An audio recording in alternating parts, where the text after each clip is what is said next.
Innallaha wa malaikatahu yusholluna 'alan nabi ya ayyuhalladzina amanu shollu 'alaihi wa sallimu taslima. Ma'asyiral muslimin wa jumlatal mu'minin rahimakumullah.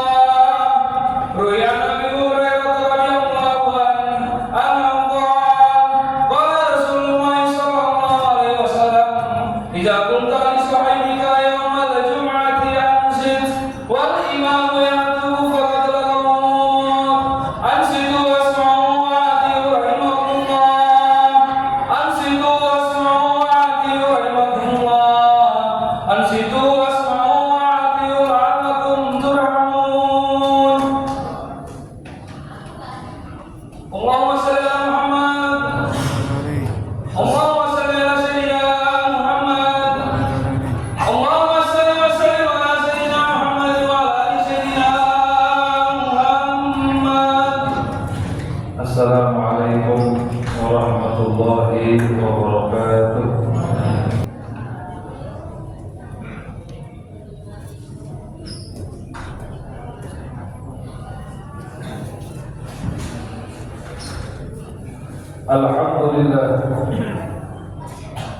Alhamdulillahilladzi anzala ala 'abdihil kitab adharul haqqa bil haqqi wa ahzal ahzab wa atamma nurahu wa ja'ala kaydal kafirina fi tabab. Wassalatu wassalamu ala sayyidina Muhammadin wa ala alihi wa ashabihi dawil ulumi wal adab. Ashhadu an la ilaha illallah al-azizul wahhab al-malik fawqa kullil muluki wa rabbil arbab ghafirud dhanbi wa qabilut tawbi shadidul iqab khalaqan nasa min adam wa khalaqa adama min turab khalaqal mauta wal hayata liyabluwana wa ilaihil ma'ab. Wa ashhadu anna sayyidana Muhammadan abduhu wa rasuluhul mustaghfirut tawwab al-ma'sum sallallahu alaihi wa sallam bisyaybati wasyabab. Allahumma salli wa sallim wa barik alaihi wa alal ali wal ashab. Amma ba'du fa usini nafsi wa iyyakum bi taqwallah wa ta'atihi faqad fazal muttaqun la'allakum turhamun. Faqad qala Allah ta'ala fi kitabihil karim wa huwa asdaqul qailin. A'udzu billahi minasy syaithanir rajim. Bismillahirrahmanirrahim. Ya ayyuhalladzina amanu taqullaha wa qulu qawlan sadida yuslih lakum a'malakum wa yaghfir lakum dhunubakum wa man yuti'illaha wa rasulahu faqad faza fawzan 'azima. Shadaqallahul 'azim wa shadaqa rasuluhun nabiyyul habibul karim wa nahnu 'ala dhalika minasy syahidin wasyakirin walhamdulillahi rabbil alamin. Ma'asyiral muslimin rahimakumullah. Jamaah sidang Jumat yang dimuliakan Allah, di atas mimbar yang singkat ini Al-Faqih ingin mengajak kepada seluruh jamaah, wabil khusus diri Al-Faqih, untuk senantiasa kita menguatkan dan menjaga iman yang kuat kita kepada Allah Subhanahu wa taala, yang merupakan bekal yang sangat penting dan ternilai di hadapan Allah Subhanahu wa taala. Perlu kita ketahui, iman itu adalah sesuatu yang mengantarkan amal kita diterima atau tidak diterimanya oleh Allah Subhanahu wa taala. Maka amal yang banyak akan diterima sebab adanya iman, dan amal yang sedikit pun juga akan diterima sebab adanya iman. Namun tanpa ada dasar iman, sebanyak apapun amal dan kebaikan kita tidak akan dinilai dan diterima oleh Allah Subhanahu wa taala. Maka amal itu seperti pada organa yang nampak terlihat dari jauh namun tidak ada sama kita jaga dan kita rawat sampai akhir hayat kita. Jangan sampai keimanan kita goyah dengan keadaan lingkungan dunia yang kita rasakan. Maka iman itu sesuatu yang sangat mahal dalam hidup kita. Tanpa iman tidak ada harganya harta kedudukan kita. Bahkan Allah katakan dalam Al-Quran, wal asri innal insana lafi khusrin. Demi masa sesungguhnya manusia dalam keadaan rugi. Artinya semua manusia rugi, illa alladziina aamanu, kecuali orang-orang yang hidup di dunianya membawa iman. Hidup di dunianya yakin kepada Allah Subhanahu wa taala, maka pembuktian iman dan yakin wa amilus shalihat, maka diiringi dengan amal saleh. Sehingga sesuatu yang sangat bernilai ketika kita menghadap Allah adalah iman dan amal. Maka apa yang kita cari di dunia akan kita tinggalkan atau kita yang tinggalkan. Apa yang kita cari akan kita tinggalkan atau kita yang meninggalkan. Maka seluruh yang kita punya di dunia semuanya akan hilang dan binasa kecuali iman dan amal saleh. Sehingga kalau orang hidup masih punya iman dan amal, bersyukur dengan syukur yang sangat dalam, karena itu harta yang amat berharga ketika menghadap Allah. Walaupun ekonomi kita rendah, keadaan kita tidak terlalu bahagia seperti orang lain, namun punya iman dan amal ibadah itu adalah harga yang mahal, yang tidak bisa ditukar oleh dunia, yang tidak bisa dinilai dengan dunia, yang tidak bisa kita hargai dengan apapun yang kita cari. Oleh karenanya hidup di dunia jangan terlena, jangan kita mabuk dunia dengan keindahannya. Keindahannya itu hanya sementara, kedudukan itu hanya sementara, kenikmatan dunia semuanya sementara. Yang kekal, yang akan membawa kita selamat menghadap Allah tatkala mati dalam keadaan iman dan membawa amal, itu adalah harta yang sangat berharga. Oleh karena iman ini mahal, maka patut kita syukuri kehadiran kita untuk melaksanakan sholat Jumat berjamaah. Ini merupakan dorongan iman, berarti dalam diri kita masih ada iman. Bersyukur walaupun macam-macam masalah selalu ada di hadapan kita, itu bukan sebuah tantangan yang berat. Tantangan manusia yang paling berat, hidup tidak bawa iman, hidup tidak punya iman, baru kita harus tangisi. Kalau tidak punya kedudukan, tidak perlu kita menangis. Kita tidak punya harta yang banyak, tidak perlu kita bersedih. Kita tidak senang di dunia, tidak perlu kita bingung. Tapi yang harus kita tangisi adalah ketika kita hidup tidak pernah yakin kepada Allah, tidak pernah ibadah kepada Allah. Ini adalah musibah yang sangat besar. Ini adalah musibah yang harus kita hindari. Ingat, kita sering melihat orang yang diantarkan ke dalam kubur, mereka masuk sendirian, tidak ada yang dia bawa, mobilnya tidak dibawa, rumahnya tidak dibawa, hartanya tidak dibawa. Yang menemani dia di dalam kubur adalah iman dan amal saleh. Maka setiap bangun tidur ingat bahwasanya masih ada iman, itu adalah nikmat yang berharga yang perlu kita syukuri. Maka syukuri nikmat keyakinan kita kepada Allah dengan menjalankan perintah-perintah Allah, maka kita akan menjadi manusia yang selamat di dunia maupun kelak menghadap Allah Subhanahu wa taala. Amin ya rabbal alamin. Hadirin ma'asyiral muslimin rahimakumullah.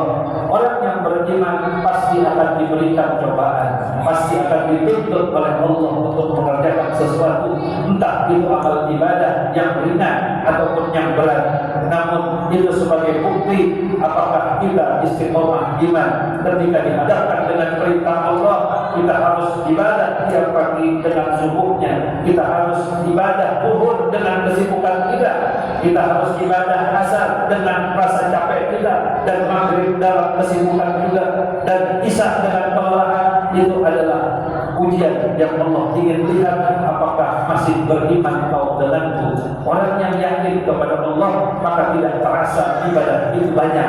Orang yang yakin kepada Allah tidak terasa capek dengan banyaknya ibadah, karena tuntutan kita hidup bukan untuk mencari kesenangan, tapi kita untuk mencari ridha Allah Subhanahu wa taala. tujuan hidup yang harus kita ingat, wa ma khalaqtul jinna wal insa illa liya'budun. Tidaklah aku ciptakan manusia dan jin, hikmahnya agar mereka selalu senantiasa ibadah kepada Allah Subhanahu wa taala. Kita dituntut untuk mengerjakan perintah-perintah Allah, kita dituntut untuk menunaikan kewajiban-kewajiban kita kepada Allah. Kalau kita sudah mengerjakan kewajiban kita kepada Allah dengan baik, maka silakan kau cari apa yang mencukupi hajat-hajatmu di dunia. Kau boleh bekerja, tapi jangan kau lupa dengan Allah. Kau boleh berdagang, tapi jangan kau lupa kepada Allah. Kau boleh berbisnis, tapi kau jangan lupa kepada Allah. Aina ma kuntum tu'minuna billah. Dimanapun kau berada, kau selalu beriman dan yakin bahwa saja apa yang kita punya adalah pemberian Allah Subhanahu wa taala. Dan di antara kewajiban orang yang beriman adalah menjalankan sholat 5 waktu. Maka di bulan Rajab ini, di antara hikmah adanya bulan Rajab, Allah turunkan perintah sholat. Maka orang yang beriman tidak akan diakui keimanannya kalau dia tidak mengerjakan sholat 5 waktu. Harus kita ketahui apa itu sholat, dari mana perintahnya dan bagaimana perintahnya. Sholat itu adalah ibadah yang berbeda dengan ibadah yang lain. Maka Allah perintahkan semua ibadah, larangan dan tuntutan kita untuk taat, maka semuanya melalui malaikat Jibril. Allah turunkan wahyu melalui malaikat Jibril, kemudian malaikat Jibril menyampaikan kepada Nabi Muhammad. Allah suruh kita puasa lewat malaikat Jibril. Allah suruh kita ibadah haji melalui malaikat Jibril. Allah suruh kita berzakat melalui malaikat Jibril. Maka semua amal ibadah maka lewat wasilah malaikat Jibril alaihissalam. Tapi tidak dengan sholat di bulan Rajab, maka Allah jadikan bulan ini adalah bulan yang bersejarah buat umat Islam, karena di dalamnya ada perjalanan yang disebut dengan Isra wal Mi'raj. Isra adalah perjalanan malam hari yang dilakukan dari Masjidil Haram menuju Masjidil Aqsa. Maka perjalanan malam itu disebut dengan Isra, dan perjalanan dari Masjidil Aqsa ke langit ketujuh, maka itu yang dinamakan dengan Mi'raj. Maka perjalanan ini adalah perjalanan sejarah buat umat Islam. Bukan kita pikirkan dengan akal, tapi perjalanan ini disebut dengan perjalanan imaniyah. Kalau kau pikirkan perjalanan itu dengan akal, maka kau tak sanggup untuk memikirkannya. Karena perjalanan yang singkat, dengan jarak yang jauh, dengan tempat yang jauh, tapi Nabi lalui dengan waktu yang sesingkat-singkatnya, yang tidak bisa kita nalar dengan akal dan logika kita. Maka ketika terjadinya perjalanan Isra dan Mi'raj, ini bukan sekedar perjalanan biasa, tapi perjalanan ini adalah ujian buat umat Nabi Muhammad. Ketika itu Nabi pulang, maka banyak orang-orang yang meninggalkan Islam. Banyak orang-orang yang dulu yakin dengan Nabi sudah tidak yakin, karena menganggap apa yang diceritakan dengan Nabi adalah kebohongan. Karena perjalanan Isra Mi'raj ini adalah perjalanan yang tidak bisa kita pikirkan dengan nalar logika kita. Karena perjalanan ini adalah perjalanan imaniyah yang kita bisa terima dengan keimanan. Kalau Allah sudah katakan pun, maka fayakun terjadi. Maka tidak ada yang mustahil bagi Allah memperjalankan Nabi dengan waktu yang singkat, dengan jarak yang jauh, tapi bisa dilalui dengan Nabi dengan mudah. Maka ini adalah perjalanan imaniyah. Maka pulang dari Isra Mi'raj, Nabi bingung bagaimana menyampaikan kepada umatku. Maka Nabi pikirkan, ada umatku yang imannya luar biasa, yang yakin, ada yang semakin iman tambah yakin kepada Allah Ta'ala. Tapi yang iman rendah, maka hilang imannya, meninggalkan ajaran Nabi Muhammad, sebab Nabi menceritakan perjalanan yang di luar dari akal mereka. Namun yang jelas perjalanan ini adalah perjalanan yang luar biasa, yang tidak pernah Allah berikan kepada Nabi dan Rasul sebelumnya. Kalau kita melihat sejarah dari Nabi Adam sampai Nabi Muhammad, ketika diajak di bumi, maka tidak ada seorang Nabi dan Rasul yang diangkat ke langit kecuali Nabi Isa. Nabi Isa diangkat ke langit, tapi tidak dikembalikan lagi kepada Allah langsung. Tapi Nabi kita Muhammad SAW Allah berikan perjalanan untuk menuju langit ketujuh, bahkan batasnya adalah Sidratul Muntaha yang tidak bisa ditembus dengan makhluk siapapun. Bahkan malaikat Jibril mengatakan kepada Nabi Muhammad, wahai ya Muhammad kekasihku, ini adalah batas terakhir yang aku tidak bisa mengantarkanmu ke tempat tersebut, hanya engkau yang dihidupkan oleh Allah Ta'ala. Namun ketika Nabi diangkat ke langit untuk menerima perintah salat, Nabi dikembalikan lagi oleh Allah. Ini adalah mukjizat yang tidak diberikan oleh nabi-nabi sebelumnya, hanya diberikan kepada Nabi Muhammad SAW. Maka perjalanan yang mahal ini karena Nabi ingin menerima satu perintah yang sangat penting dalam kehidupan manusia, dan perintah tersebut adalah mengerjakan salat 5 waktu. Maka salat 5 waktu berbeda dengan ibadah yang lain. Kalau ibadah yang lain kewajibannya ada yang tahunan, ada yang seumur hidup, ada yang manakala mampu, tapi tidak dengan salat. Haji bagi yang mampu, zakat bagi yang mampu, puasa bagi yang mampu dan waktunya hanya setahun sekali. Tapi berbeda dengan salat. Salat perintahnya 1 hari 5 waktu. Mampu ataupun tidak, engkau harus mengerjakan sholat. Sehat ataupun sakit, engkau tetap wajib mengerjakan sholat. Dalam kondisi darurat pun, dalam kondisi kita darurat peperangan musuh Allah, engkau wajib melaksanakan ibadah. Maka tidak ada keringanan untuk meninggalkan sholat kecuali 2: ketika hilang akal dan kita sudah mati. Maka ini perintah luar biasa. Kalau kita pikirkan sholat itu ibadah yang sangat tinggi, tidak boleh kita tinggalkan bagaimanapun keadaan kita. Dalam perjalanan, maka Allah kasih keringanan, tapi tidak meninggalkan, diberikan ringkas untuk melaksanakan ibadah. Kita sakit, tetap wajib sholat. Kita nggak bisa berdiri, tetap wajib sholat. Kita nggak bisa duduk, tetap wajib sholat. Maka tidak ada kekurangan atau tidak ada dispensasi untuk meninggalkan sholat. Maka tidak ada alasan. Maka yang harus kita perhatikan, ada apa dengan sholat sampai-sampai Allah tidak kasih kesempatan manusia untuk meninggalkan sholat dengan alasan apapun. Berarti sholat itu adalah konsumsi rohani kita. Sebagaimana kita makan, kalau kita meninggalkan makan, maka jasmani kita akan lemah. Maka makanan itu adalah konsumsi jasmani yang mana kalau kau tinggalkan, badanmu tidak akan menjadi kuat. Begitupun sholat adalah makanan rohanimu. Sekali kau tinggalkan sholat, maka seperti kau tinggalkan makan 1 hari. Kau tinggalkan makan 2 hari, maka kondisimu makin lemah. Kau tinggalkan makan 3 hari, kau akan hilang nyawanya. Begitupun sholat. Kalau orang tinggalin sholat 1 hari, maka rohaninya lemah. 2 hari tambah lemah.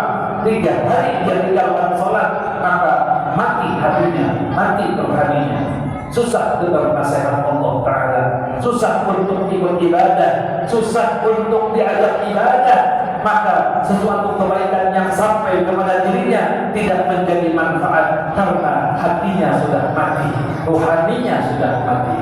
Karena ketika kita dicabut rohnya, bukan jasad kita yang diangkat, saudara.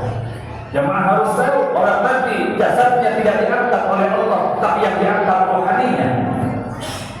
Jasadnya dikubur akan membusuk dimakan dengan binatang-binatang tanah, tapi yang diangkat oleh Allah rohaninya. Bagaimana kondisi rohani kalau kita tinggalkan sholat? 1 hari kau tinggalkan sholat, kau tidak bisa menebusnya dengan 70 kali haji kau lakukan. Berarti sholat ketika perintah itu luar biasa, ada manfaat, ada apa dengan sholat, sehingga tidak ada keringanan sedikit pun untuk kita bisa tinggalkan. Berarti sholat itu bukan sekadar kewajiban, tapi kebutuhan. Tanpa kita disuruh, maka kita harus sholat, karena sholat adalah makanan rohani kita. Semakin kau lama tinggalkan sholat, semakin mati rohani kalian, semakin mati hati kalian, dan tidak bisa mendengarkan apapun kecuali adalah nafsu yang menjadi raja untuk melakukan segala hal. Kalau orang sudah hatinya mati, tidak ada bisa menyampaikan kebaikan apapun. Sawa'un alaihim a'andzartahum am lam tunzirhum la yasma'un. Sama saja kamu berikan dia peringatan, kebaikan, ancaman, kamu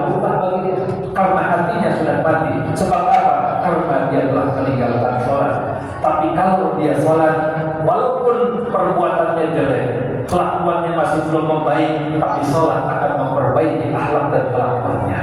Inna sholata tanha 'anil fahsya'i wal munkar wal baghi. Sesungguhnya sholat itu mencegah kalian untuk tidak melakukan perbuatan keji dan kau tidak akan melakukan perbuatan yang munkar. Maka sholat adalah benteng iman kita.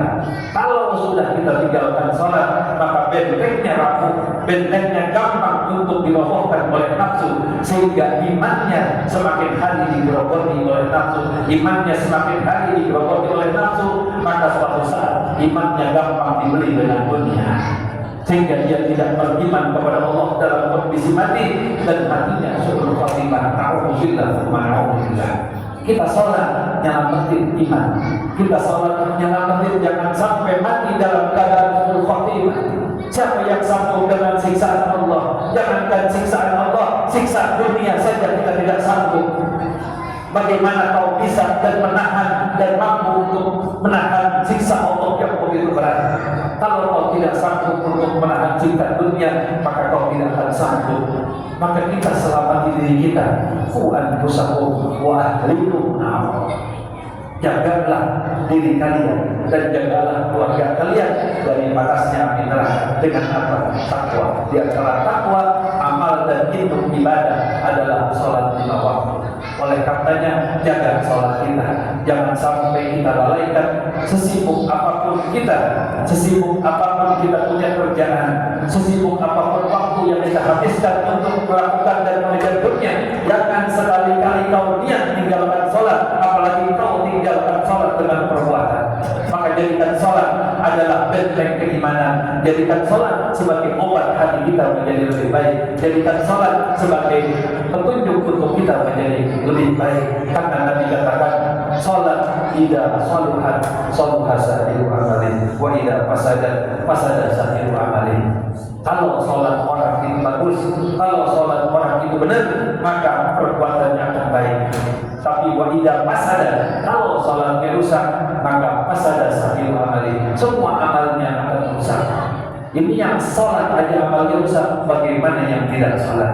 Maka perlu kita jadikan renungan bahwasanya perintah sholat bukan perintah biasa, tapi sholat bukan sekadar kewajiban, tapi kebutuhan untuk menyelamatkan diri kita dari siksa Allah Subhanahu wa Ta'ala. Mudah-mudahan khutbah singkat ini bisa menjadi ilmu yang manfaat buat di dalam diri kita, untuk kita sampaikan kepada orang-orang yang kita cintai dan bisa kita amalkan dalam kehidupan kita sehari-hari. Barakallahu li wa lakum bil Qur'anil 'azim wa nafa'ni wa iyyakum bima fihi min al-ayati wa dzikril hakim wa taqabbal minni wa minkum tilawatahu innahu was-sami'ul 'alim. Aqulu qawli hadza wastaghfirullahal 'azim li wa lakum wa li sa'iril muslimina wal muslimat fastaghfiruhu innahu huwal ghafurur rahim.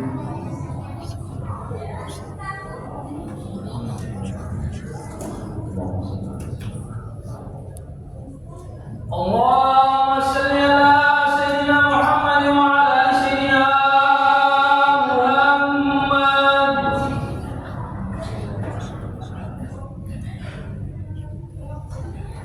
Innal hamdalillah nahmaduhu wa nasta'inuhu wa nastaghfiruhu wa nastahdihi wa na'udzu billahi min shururi anfusina wa min sayyiati a'malina. Man yahdihillahu fala mudilla lahu wa man yudlilhu fala hadiya lahu. أشهد أن لا إله إلا الله وحده لا شريك له وأشهد أن سيدنا محمدا عبده ورسوله لا نبي بعده.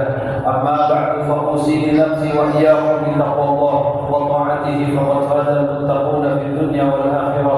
وقد قال الله تعالى في كتابه الكريم: أعوذ بالله من الشيطان الرجيم. بسم الله الرحمن الرحيم. يا أيها الذين آمنوا اتقوا الله حق تقاته ولا تموتن إلا وأنتم مسلمون واعلموا أن الله أمركم بأمر بدأ فيه بنفسه وثنى بملائكة مسبحة بقدسه وقال تعالى عليما مخبرا: إن الله وملائكته يصلون على النبي يا أيها الذين آمنوا صلوا عليه وسلموا تسليما اللهم صل على نور الأنوار وسير الأسرار وتريان الأغيار ومفتاح باب اليسر سيدنا المختار وآله الأوحاد وأصحابه الأخيار عدد نعم الله وإفضاله ورضى الله عن الخلفاء الراشدين أبي بكر وعمر وعثمان وعلي والباقي الصحابة والتابعين وتابع التابعين ومن تبعهم بإحسان إلى يوم الدين وارض عنا معهم برحمتك يا أرحم الراحمين اللهم اغفر للمسلمين والمسلمات والمؤمنين والمؤمنات الأحياء منهم والأموات إنك سميع قريب مجيب الدعوات ويا قاضي الحاجات اللهم أصلح لنا ديننا الذي هو عصمة أمرنا وأصلح لنا دنيانا التي فيها معاشنا واصلح لنا آخرتنا التي إليها معادنا واجعل الحياة زيادة لنا في كل خير واجعل الموت راحة لنا من كل شر اللهم لا تدع لنا في مسجدنا هذا ذنبا إلا غفرته ولا حقا إلا فرجته ولا دينا إلا قضيته ولا مريضا إلا شفيته ولا عيبا إلا سترته ولا ضالا إلا هديته ولا عاسرا إلا يسرته ولا دواء إلا وفقته ولا حاجة من حوائج الدنيا والآخرة هي لك رضا ولك فيها صلاة إلا قضيتها ويسرتها برحمتك يا أرحم الراحمين ربنا لا تزغ قلوبنا بعد إذ هديتنا وهب لنا من لدنك رحمة إنك أنت الوهاب اللهم اجعل في مكاننا هذا ذنب إلا غفرته اللهم اجعل أمننا ذنبا مرحوما واجعل تفرقنا من بعدهم تفرقا معصوما ولا تجعل فينا ولا منا ولا بيننا شقيا ولا محروما ربنا آتنا في الدنيا حسنة وفي الآخرة حسنة وقنا عذاب النار وصلى الله على سيدنا محمد وعلى آله وصحبه وسلم والحمد لله رب العالمين عباد الله إن الله يأمر بالعدل والإحسان وإيتاء ذي القربى وينهى عن